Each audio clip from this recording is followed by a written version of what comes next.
All right, good afternoon, wherever you can see me from or watch this video from. My name is Femi Michaels. Once again, I am your celebrity teacher. Okay, so on this segment this afternoon, I'll be taking use of English and I'll be touching a topic.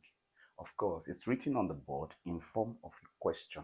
What is a clause? Yes, we need to put the question mark here. What is a clause? So, if you have not subscribed to this channel, I don't know how you got on this channel, but this is my friendly invitation. I'm asking you to just subscribe. Just click on the subscribe button so that once I post any videos, it will just appear directly towards you on your screen. And of course, you can be able to follow us and see the things that we do on this platform. All right, so I'll be launching into what a clause is shortly after this break. Don't go away. All right, welcome back. Once again, my name is Femi Michaels, and of course, this video is brought to you by Focus Academy. Focus Academy. Yes, it's the only center where you get to focus and to, because you are here to focus. Tell your neighbor, say you are here to focus. Yes, the Igbo people in Nigeria pronounce focus as focus. Ngwanu, you are here to focus. Say you are here to focus. Exactly. All right, so let's go to what a clause is. The topic is what is a clause? Yes, you know at this point in time that for UTME, that is JAM, and of course WAEC, there is no way you will not have to treat what a clause is and what phrases have.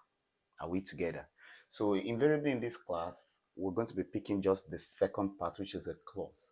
So by the definition you have on the board, you see that a clause is a group of words that contains a subject and a predicate.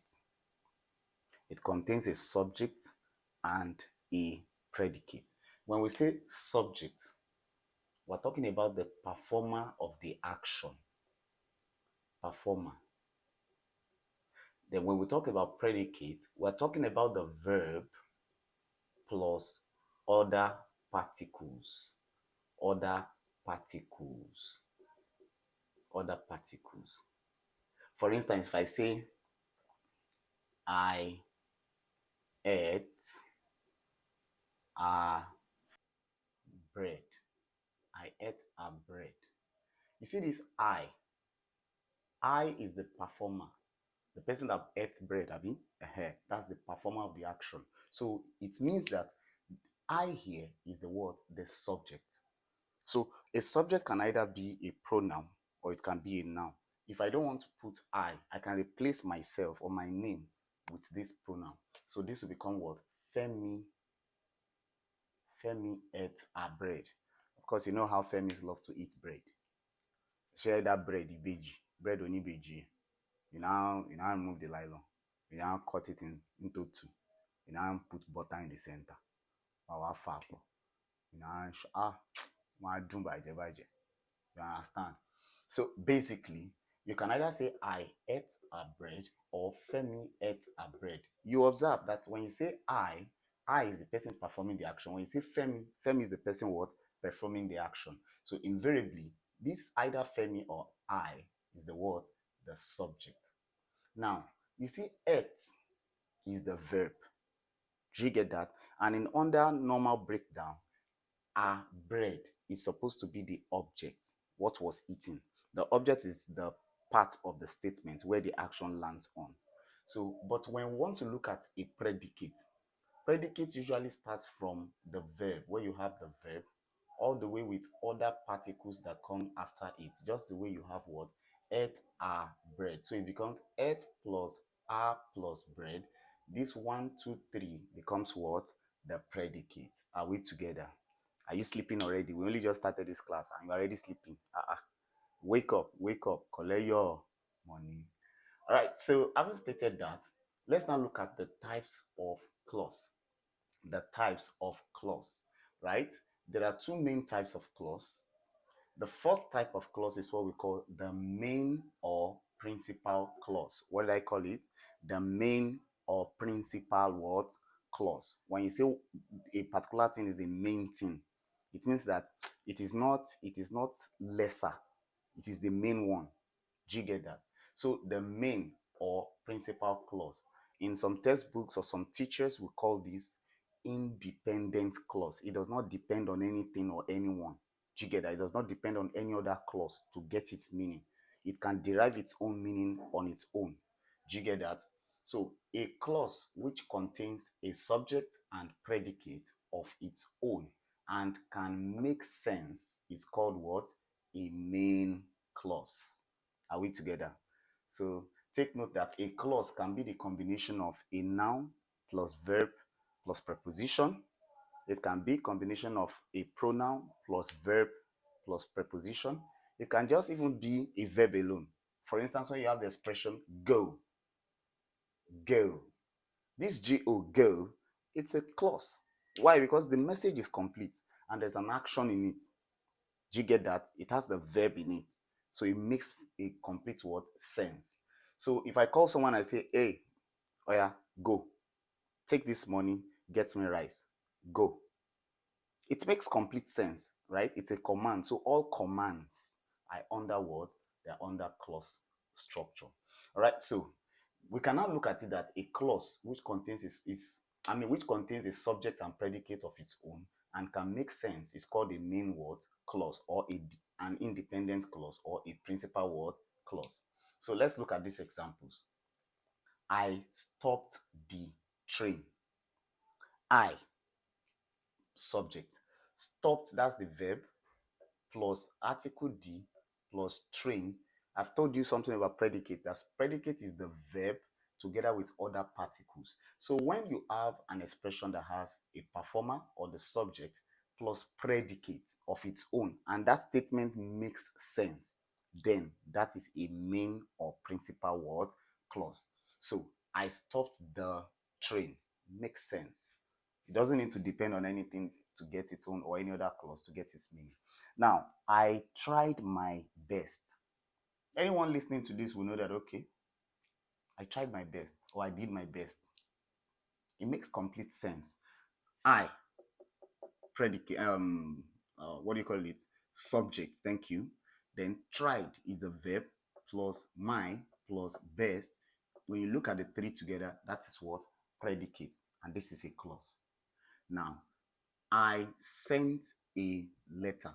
I, that you have there, this is the subject, this is the verb plus article plus noun. So when you look at this verb together with this and this as a combination, that is what? Predicate. Then she caged a bird. She caged a bird. Now she is the subject, the person who performs the action.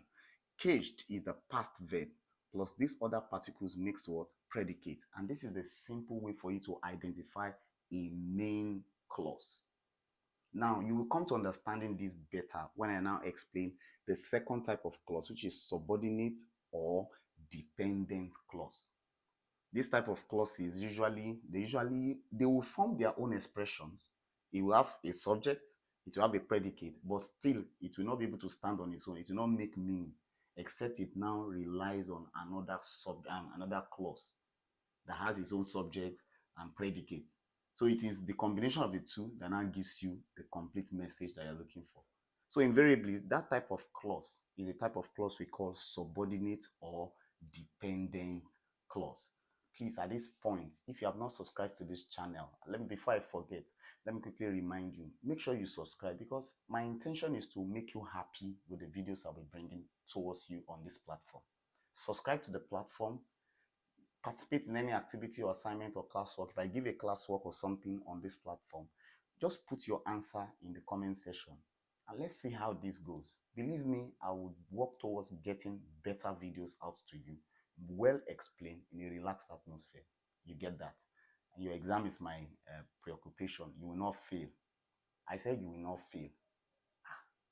Your voice is not loud. I want to hear your voice from where you are. I said you will not fail. You are doing well.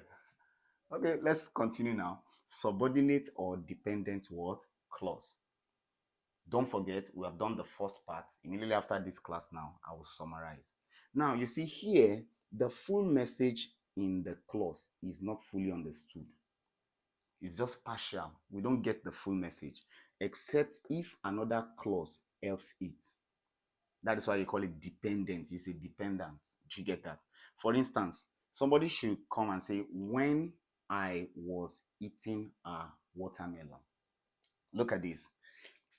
You see this when, you see this that, you see this before, you see this till. You will always find them coming before a clause that will be dependent. Expressions of this nature: when, that, who, before, till, until, yet, and so on and so forth. So such expressions will come before a clause to make it dependent. For instance, I is the subject. Was eating a watermelon. Was eating here is the verb. A watermelon. So when you look at the verb plus this gives you subject plus predicate. So, but when you introduce this when, then the sentence or the expression, sorry, the clause becomes, it does not really make sense until you add another clause to it. For instance, she came in, she came right in when I was eating a watermelon. If you look at she came right in, she came right in. You can see that she is a subject, came is a verb, plus right plus in makes a predicate. So she came right in is a clause. It's another clause that it's added to this now to now make this one to have meaning. So as a result, when we look at this in isolation, because it has a subject and it has the verb plus other particle, that's predicate. If you look at it in reality, since the full message was not got, then this will be what? A dependent clause. Do you get that? Now look at this. That she would ride my horse. Imagine me, just saddling my horse, right? And then she came and she's desperately telling me that she would ride my horse. She told me. She here, predicate. Excuse me, subject, the performer of the action. Told, that's the verb, past verb, plus me gives you predicate. So when you have a subject plus predicate, that's a clause. Is that not so? You remember what I taught you here? Now, when you now had that she would ride my horse, it means that this is also a clause. She, subject, would ride, that's the verb, plus my plus us, this is predicate. So she would ride my horse, that she would ride my horse, the message is not clear.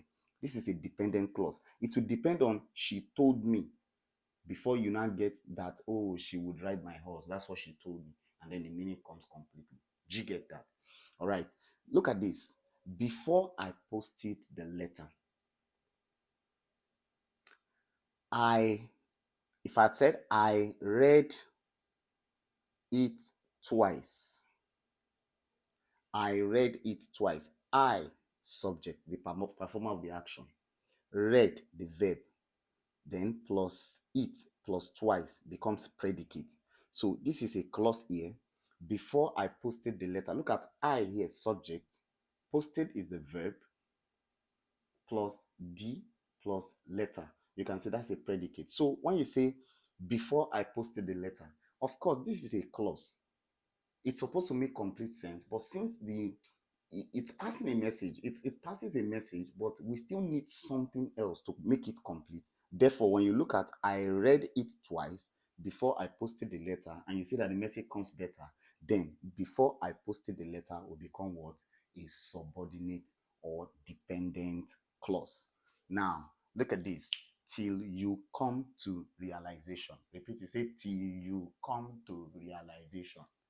You will come to realization. Say it. Oh, you don't want to come to realization. Let me tell you something about life. All of us will still come to realization. If you are not coming today to realization, you will come in the future. If this message is not helping you now, it will help you in the future. You must come to realization. How we do? All right, shall we continue? So, till you come to realization. Are we there? So, look at, I will leave the cucumber in the fridge till you come to realization. Look at, I, subject, will leave, that is the verb, plus the plus cucumber plus in plus the plus fridge. Before you now have this, so it means this till you come to realization might not really make sense until you have added something to it at the beginning. Therefore, till you come to realization will definitely be a subordinate or dependent clause. So now that we have come to this point, this is not all.